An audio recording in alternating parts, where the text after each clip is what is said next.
They tell me it's been 41 years since the guns stopped. 41 years. Sometimes it feels like yesterday. Sometimes it feels like it happened to someone else entirely. I was 20 years old when America entered the war in 1917.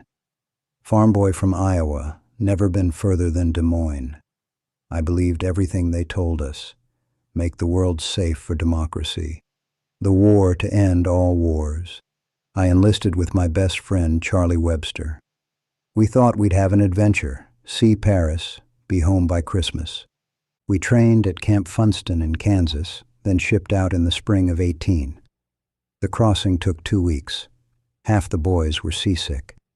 I remember standing on deck, watching the coast of France appear through the morning fog, thinking this was it.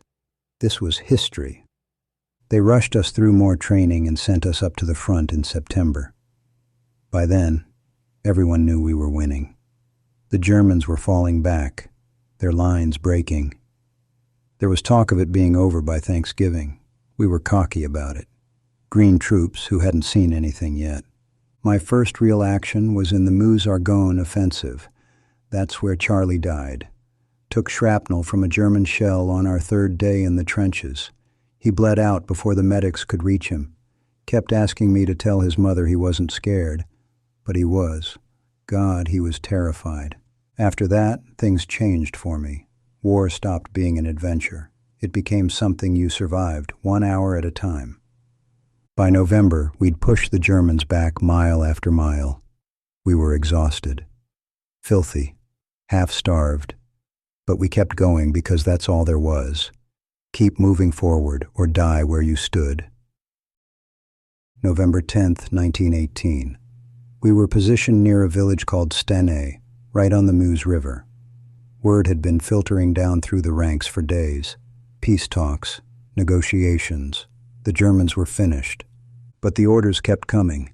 Keep attacking, keep pushing. Don't give them time to regroup. That morning we got the command to take a German position across the river. Machine gun nests dug into the hillside, made no sense to any of us. Everyone knew the war was ending. You could feel it.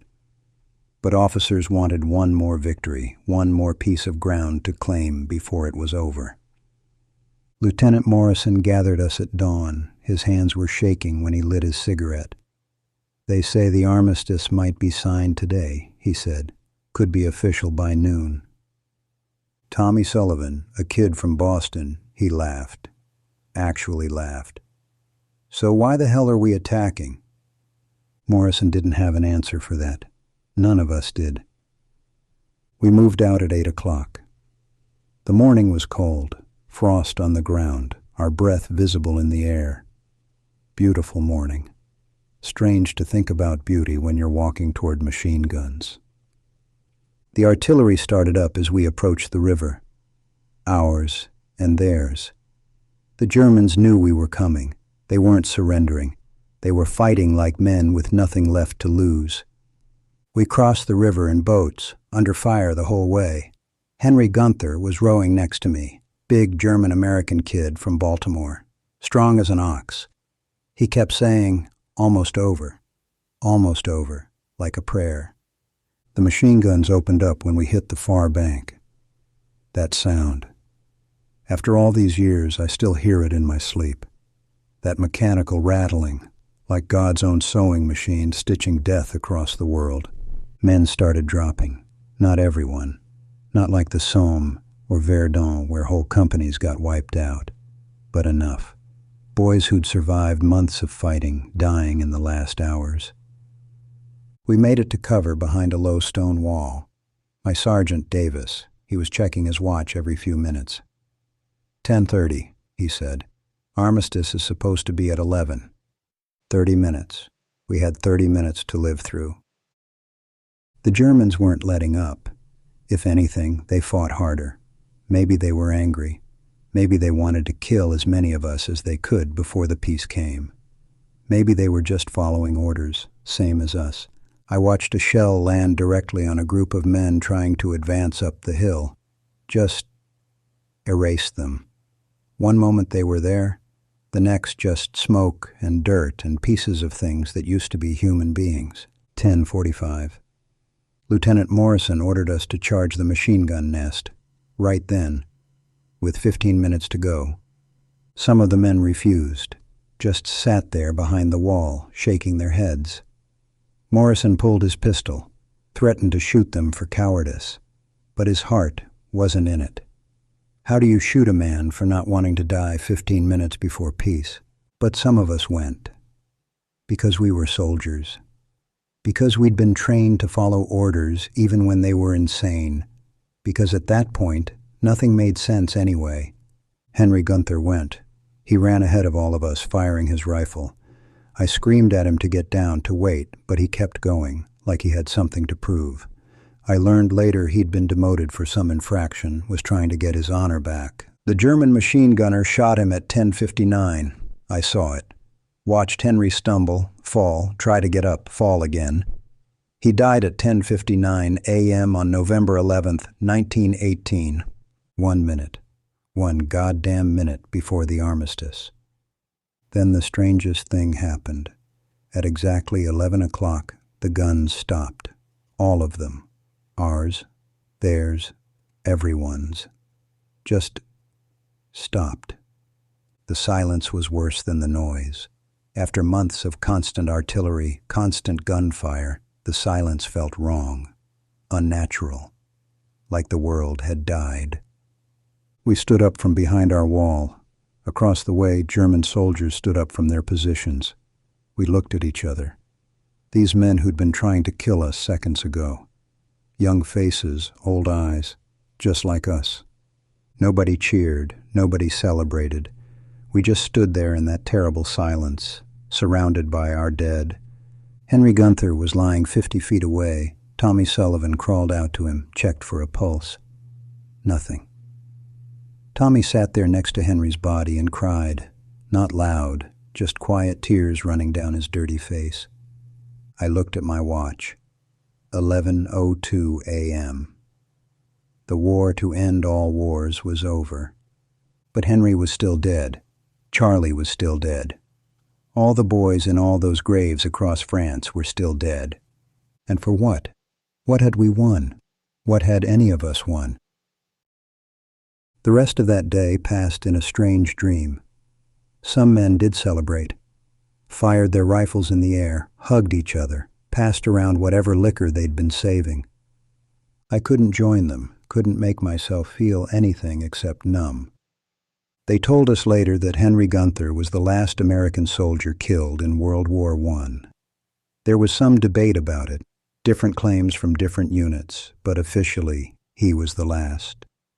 Shot at 10:59 a.m. I keep thinking about that. His mother got a telegram saying her son died in the Great War, which was true. But did they tell her he died 1 minute before it ended? Did they tell her he died charging a machine gun nest for no reason at all? We buried our dead that afternoon. Quick graves in French soil, said some words over them. I don't remember what words. Don't think any words would have been right. The Germans buried their dead too. We could see them across the way, digging graves same as us. One of them was crying. I could hear him from where I stood. That night we stayed in the trenches. Nobody knew what to do with us. The war was over, but we were still soldiers, still in France, still covered in mud and blood and the smell of death. Some of the new guys, the ones who'd only been there a few weeks, they were relieved. Happy it was over. But those of us who'd been there longer, we knew better. We knew it wasn't over. Not for us. Not ever. I sat in that trench with my rifle across my knees, and I thought about Charlie, about Henry, about all the boys who wouldn't go home.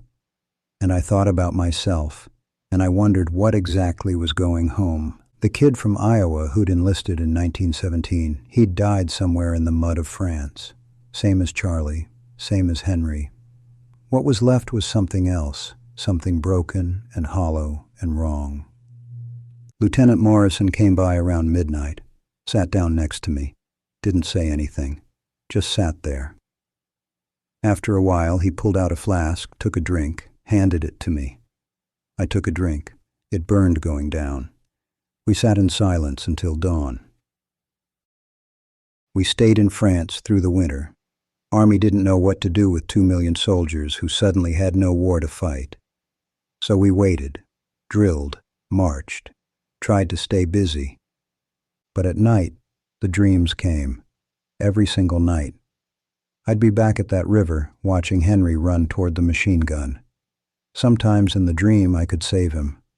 Most times I couldn't. I'd wake up sweating, my heart pounding, and for a moment I wouldn't know where I was. Tommy Sullivan started drinking heavy. By January he was drunk more often than sober. They discharged him for it eventually, sent him home in disgrace. I wonder sometimes what happened to him, if he ever got better. I doubt it. A private named Jackson shot himself in March, used his service revolver, left a note that said, "I can't stop seeing them." Nobody had to ask who "them" was. We all had our own version of them. I realized somewhere in those months that I'd broken. Not in a way anyone could see. I could still march, still follow orders, still function. But something inside had shattered, and I knew it would never heal right. They tried to prepare us for going home, had chaplains talk to us about readjusting, about being patient with ourselves and our families, about how civilians wouldn't understand. That last part was the truest thing anyone said. How do you explain to people who weren't there? How do you tell them what it was like? The mud, the rats, the gas, the constant fear, the way men screamed when they were hit, the smell of gangrene and death and cordite. How do you tell them about Henry Gunther dying at 10:59? You don't. You can't. So you smile and nod and pretend you're fine. You let them thank you for your service. You let them call you a hero. But inside, you're still in that trench. Still hearing the machine guns. Still watching boys die for no reason at all.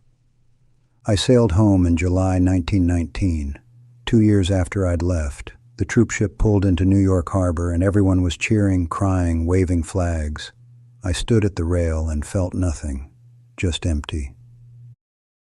That was 41 years ago, and I still can't sleep through the night. My wife, God rest her, she tried to understand. But how could she? She'd ask me what was wrong when I'd wake up shouting. I'd tell her it was nothing, just a bad dream. But it wasn't a dream, it was a memory. I never talked about it.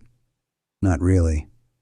Came home, got a job at the grain elevator, married Eleanor, raised 2 kids. On the surface, I had a good life, normal life. But I was never really there. Part of me stayed in France. Part of me died at that river on November 11th, 1918. My son asked me once, when he was about 10, if I'd killed anyone in the war. I couldn't answer him. Walked out of the room and didn't speak to anyone for 2 days. Eleanor told him never to ask me about the war again, but he wanted to know. They all wanted to know. Wanted the stories, the glory, the adventure. I couldn't give them that. Couldn't tell them the truth either. So I said nothing. The parades bothered me. Every Armistice Day they'd have parades and speeches about honor and sacrifice and how we'd made the world safe for democracy. I stopped going after the first few years. Couldn't stand it. All those words that meant nothing. Henry Gunther didn't die for democracy. He died because some officer wanted one more victory before the peace. Because the machine kept grinding right up until the last second. I see young men today, my grandson's age, and I want to grab them, want to tell them what war really is. Not the movies, not the books, the real thing. The mud and the blood and the screaming and the way you change into something you don't recognize, but I don't. Because they won't believe me. Same as I didn't believe the old veterans who tried to warn me back in 1917. They say we won the war. I look at the cost, and I wonder what winning means. Millions dead. Millions more broken like me. And 20 years later, we did it all again. Some war to end all wars. I'm 71 years old now. Most of the men I served with are dead. Heart attacks, car accidents, drink, suicide. One way or another, the war got all of us. People call us the greatest generation. They thank us for our service. They don't see that we never came home. Not really. The men who came back weren't the men who left. I close my eyes and I'm 20 years old, standing at that river watching Henry Gunther charge a machine gun at 10:59 a.m. 1 minute, one goddamn minute, and I'll carry that minute with me until the day I die. Maybe longer. We never came back. Not from that war. Not from any war. The gun stopped at 11 o'clock on November 11th, 1918. But in my head, they're still firing.